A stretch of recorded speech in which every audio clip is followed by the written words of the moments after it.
Creí que era una gringa perdida, de esas que se aventuran con su mochila a conocer el México de verdad y terminan varadas bajo el solazo de la carretera Federal 57. El calor era de esos que pegan en la nuca y hacen que el asfalto parezca un río de espejos. Llevaba una carga de maíz de San Luis para Monterrey del Valle, una ruta que conozco como la palma de mi mano, y la monotonía del motor diésel ya me estaba arrullando. Pero ahí estaba ella, a lo lejos, una figura pequeña y terca, plantada en el acotamiento, con el polvo de los tráileres pintándole la ropa.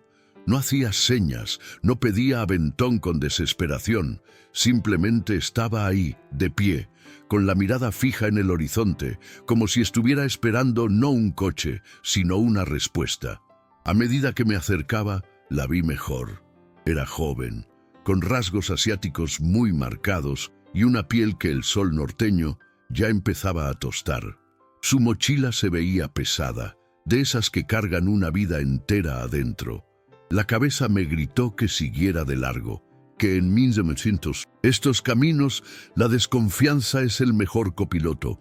Uno escucha tantas historias, tantos cuentos de asaltos y engaños, que el corazón se va haciendo duro como piedra de río, pero había algo en su postura, una especie de dignidad cansada que me detuvo en seco. No era la vulnerabilidad de quien está perdido, sino la terquedad de quien sabe exactamente a dónde va, aunque el camino se le esté borrando bajo los pies. Pisé el freno y el viejo Kenworth se quejó con un rechinido largo, levantando una nube de tierra rojiza que la envolvió por un segundo. Bajé el vidrio y el golpe de calor fue como abrir la puerta de un horno. Me preparé para soltarle un inglés mocho, un "You need help", algo para romper el hielo. La miré bien a la cara. Sus ojos rasgados reflejaban la inmensidad del desierto, y en ellos no vi miedo, sino un agotamiento profundo, como el de un soldado que vuelve de una guerra que nadie conoce.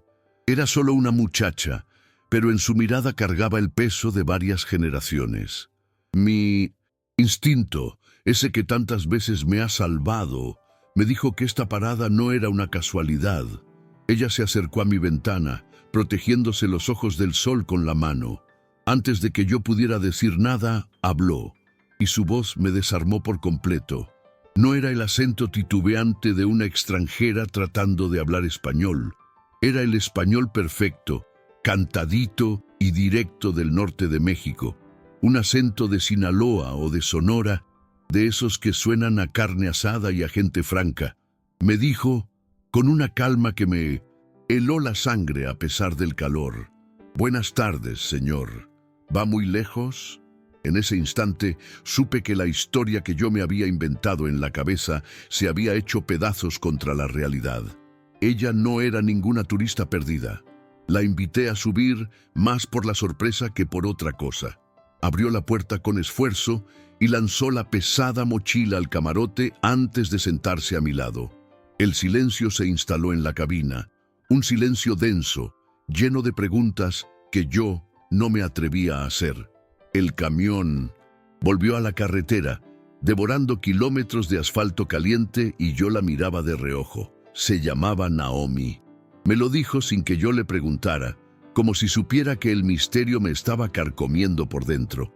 Dijo que era hija de japoneses, pero que sus abuelos habían echado raíces en Sinaloa del Sur hacía más de 50 años, cultivando arroz en una tierra que aprendieron a amar como si fuera suya. Me contó que a pesar de su cara y su nombre, se sentía más mexicana que el nopal, que había ido a estudiar a Japón para conocer sus raíces, pero que el corazón la había traído de vuelta a casa. Y entonces su voz se quebró un poco. Sacó de su mochila una carpeta vieja, llena de papeles amarillentos, contratos, notificaciones con sellos rojos. Me dijo que su familia estaba a punto de perderlo todo, que unas empresas muy poderosas querían quitarles las tierras de sus abuelos con engaños y deudas viejas que no eran justas. Su misión, como ella la llamaba, era regresar para pelear por lo que era suyo, por la memoria de su gente. Justo cuando me enseñaba una carta escrita con una caligrafía temblorosa, la de su padre, una camioneta negra con los vidrios polarizados nos rebasó y se mantuvo a nuestro lado, demasiado cerca, demasiado tiempo. Vi cómo Naomi se encogía en su asiento, cómo sus nudillos se ponían blancos al aferrarse a la carpeta. Me confesó en un susurro que no era la primera vez que la veía, que tal vez la estaban siguiendo porque su regreso molestaba a gente peligrosa. Fue en ese momento que el miedo se hizo real. La carretera dejó de ser un simple camino y se convirtió en un territorio enemigo. El sol ya no calentaba, quemaba. Ella me miró y por primera vez vi el miedo puro en sus ojos. Y luego dijo el nombre de su padre, Hiroshi Taneda. Ese nombre abrió una puerta en mi memoria que llevaba 20 años cerrada con candado. Un recuerdo de fierros retorcidos, del olor a diésel derramado y de mi propia sangre. El recuerdo del día en que volqué mi camión y un hombre asiático, un desconocido, me sacó de la cabina justo antes de que todo se incendiara. Ese hombre era el padre de Naomi, y yo entendí que mi deuda con él no se había saldado con el tiempo. Entendí que esta muchacha no había aparecido en mi camino por casualidad. El destino me estaba cobrando una cuenta pendiente, una deuda de vida. Mientras ella se acomodaba, yo no podía dejar de pensar en las miles de historias que viajan por estas carreteras, invisibles. Historias como la que estaban por contarme y como las de ustedes que me escuchan. Me da mucha fuerza saber que no estoy solo en esta cabina, así que si tienen un momento, cuéntenme en los comentarios desde qué ciudad o país nos acompañan en este viaje. Saber que andamos juntos en esto hace el camino más ligero para todos. El silencio en la cabina después de sus primeras palabras se sentía pesado, más denso que el calor que entraba por la ventana entreabierta. Yo solo escuchaba el zumbido constante del motor, un viejo amigo que me había acompañado por más de 20 años en estas carreteras. La miraba de reojo mientras mantenía la vista en el asfalto.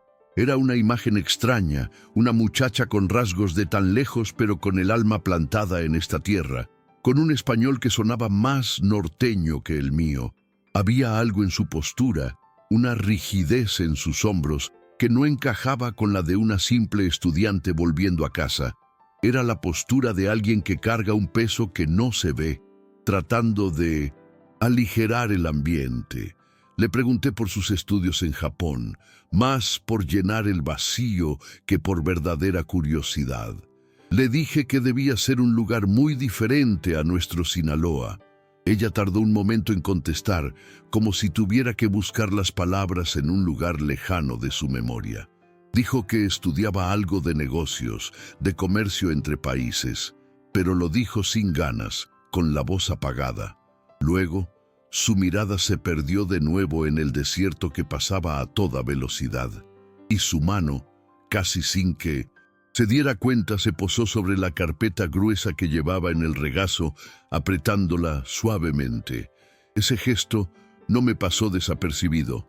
La carpeta era vieja, de un color manila ya desvaído por el uso, con las esquinas dobladas y un bulto que delataba una gran cantidad de papeles. No era una carpeta de estudiante, de esas con dibujos y colores. Esta era una carpeta de problemas, de esas que guardan citatorios, deudas y pleitos que le roban el sueño a la gente. La forma en que la protegía con su mano me decía que ahí dentro no había apuntes de la escuela, sino el motivo real de su viaje, la razón de esa mirada cansada que no podía ocultar ni con toda la juventud de su rostro. Para romper otra vez ese silencio denso, abrí la pequeña hielera que siempre llevo a mi lado y saqué una botella de agua bien fría, de esas que sudan al contacto con el aire caliente de la cabina. Se la ofrecí sin decir mucho, solo un ándele para el calor. Ella me miró, sorprendida por el gesto, y por primera vez vi un destello de gratitud genuina en sus ojos. Aceptó el agua con un susurro y sus dedos rozaron los míos por un instante. Fue un contacto breve, pero sentí el frío de su piel como si llevara el miedo metido hasta los huesos, un frío que no tenía nada que ver con la temperatura. Fue justo después de eso que la vi, una camioneta negra de esas Suburban con los vidrios tan oscuros que parecen absorber la luz del sol. La vi por el retrovisor. No es raro ver vehículos así por la carretera 57, pero esta era distinta. No rebasaba, no se quedaba atrás. Simplemente se mantenía a una distancia constante, como un animal de presa acechando con paciencia. Mis años en el volante me han enseñado a leer la carretera, a distinguir un viajero de un vigilante, y esa camioneta, compa, no estaba de paseo. Un escalofrío me recorrió la espalda, uno que no era por el calor. Noté cómo Naomi también se dio cuenta. No dijo nada, pero vi cómo su cuerpo se puso tenso, cómo se enderezó en el asiento y sus ojos se clavaron en el espejo lateral. Dejó la botella de agua a un lado y sus dos manos se aferraron a la carpeta como si fuera un escudo. Su respiración se volvió más corta, casi imperceptible, pero yo la sentía, llenando el poco espacio que había entre nosotros.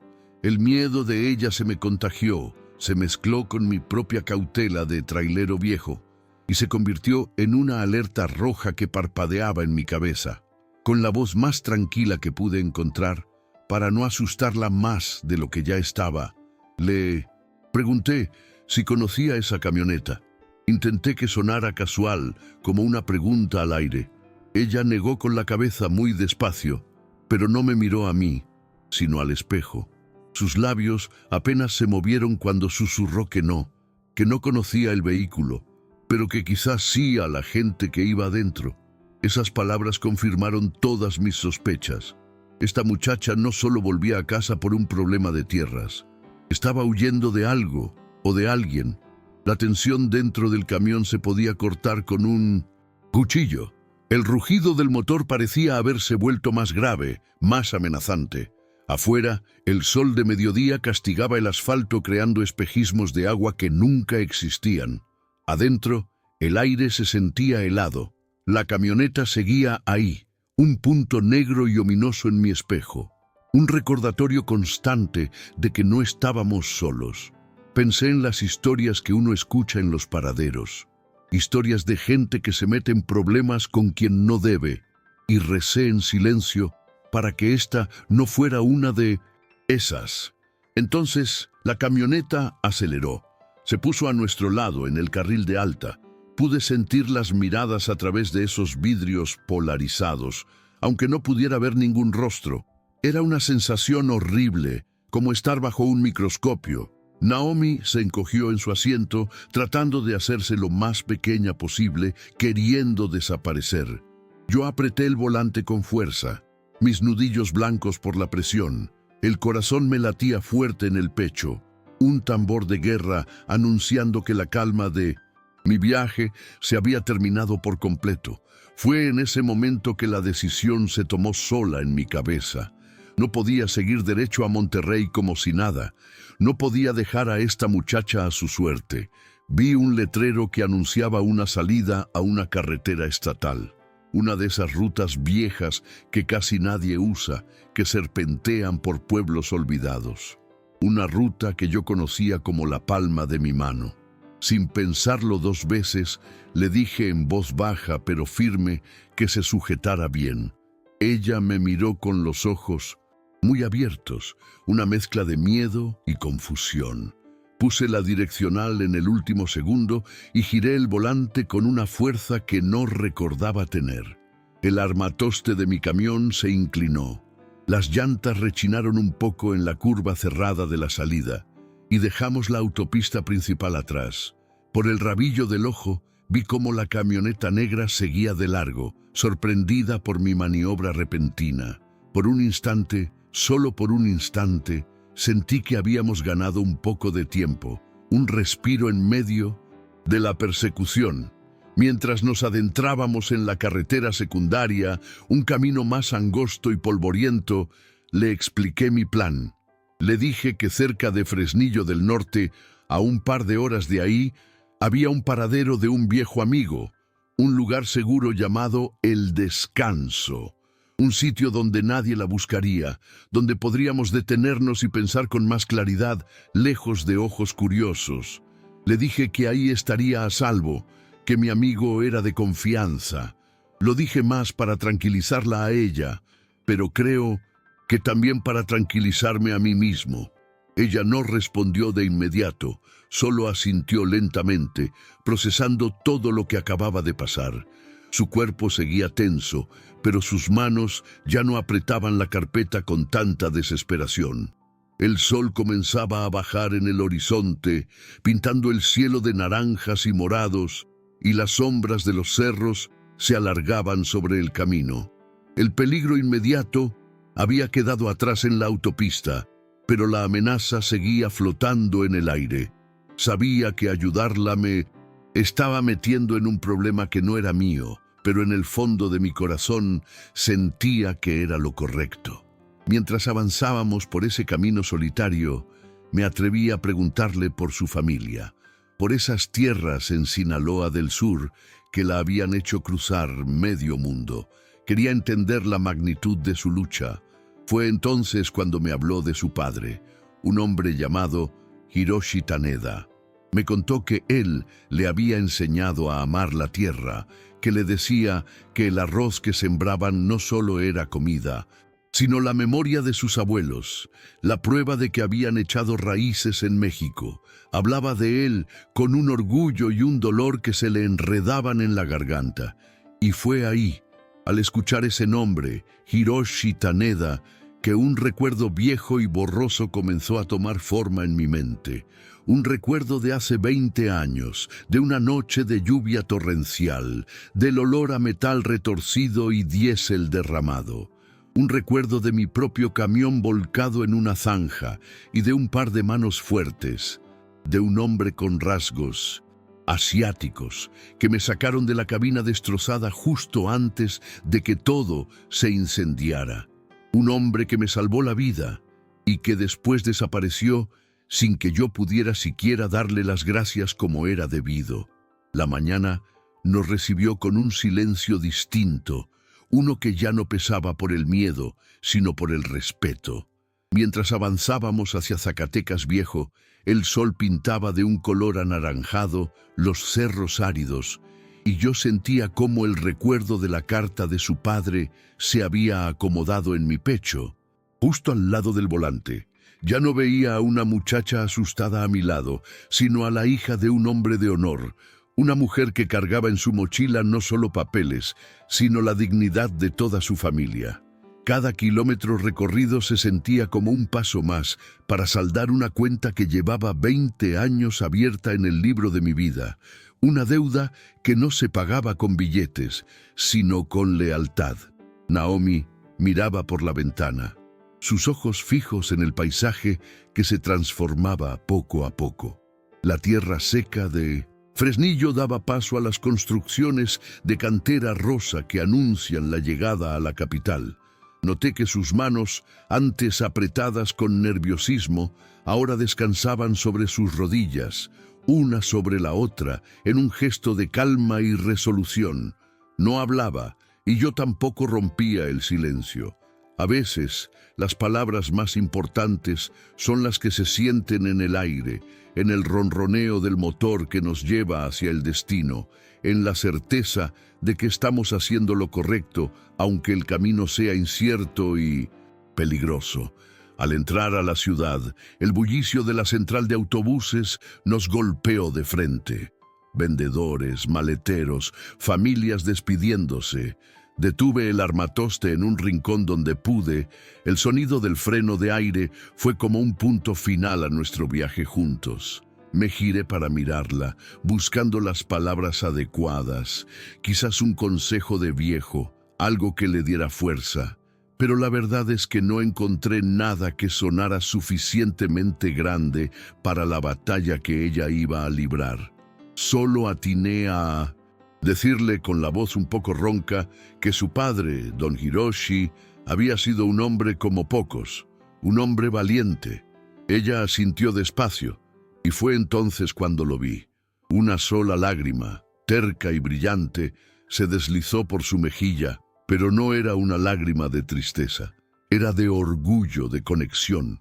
Se la secó rápidamente con el dorso de la mano y me miró a los ojos, con una fuerza que me sacudió hasta el alma. Me dijo que su padre siempre le enseñó que las deudas verdaderas no eran las del banco, sino las que se llevan en el corazón, y que un acto de bondad en el camino era la única moneda que realmente valía. Me estaba dando las gracias, pero también me estaba liberando de mi propia deuda, cerrando un círculo que había comenzado 2 décadas atrás en un tramo de carretera desolado. Le ayudé a bajar su mochila, que parecía pesar menos que antes, o quizás era ella la que ahora se sentía más fuerte para cargarla. Nos quedamos parados un instante en medio del caos, un viejo camionero y una joven guerrera a punto de entrar al campo de batalla. No hubo abrazos ni promesas, solo un gesto, un asentimiento de cabeza. «Cuídese mucho, mija», le dije, y ella respondió con una media sonrisa, diciéndome que gracias a mí, ahora sentía que podía hacerlo, que la carretera le había devuelto la esperanza que creía perdida. Fue un adiós tan breve y tan hondo como la vida misma. La vi caminar hacia la entrada de la terminal, su espalda recta, su paso firme. Se perdió entre la multitud y por un momento la cabina de mi tráiler se sintió como el lugar más grande y vacío del mundo. El olor a diésel, el calor del motor, el polvo en el tablero, todo seguía igual, pero algo fundamental había cambiado dentro de mí. Arranqué de nuevo, enfilando hacia Monterrey, con mi carga de maíz que ahora me parecía insignificante, casi ridícula.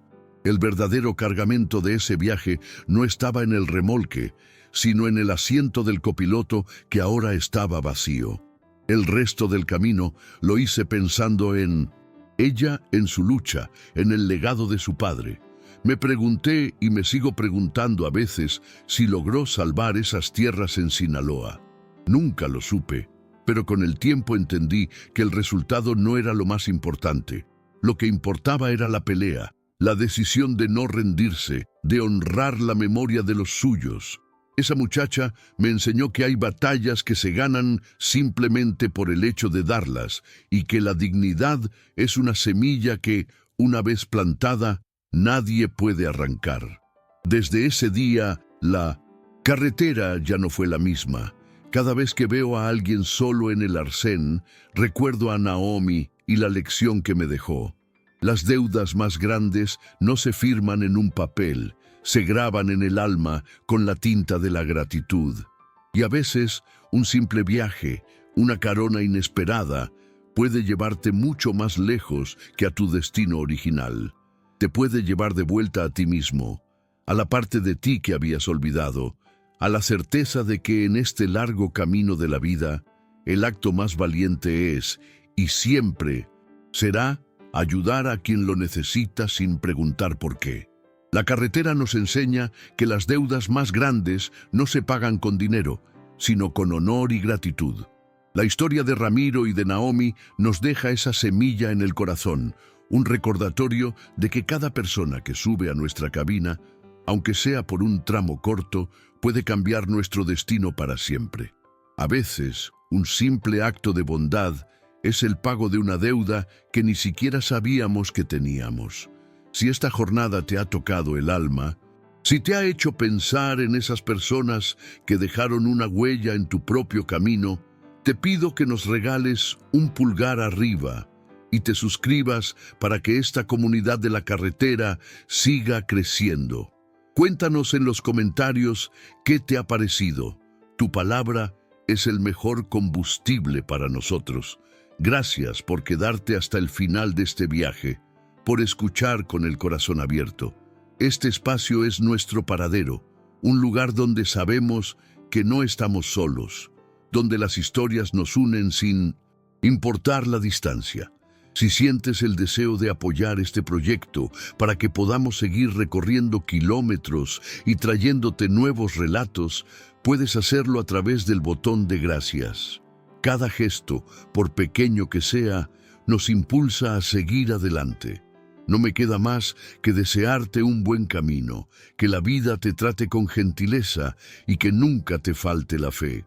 Cuídate mucho, que Dios te bendiga y nos encontramos en la próxima historia.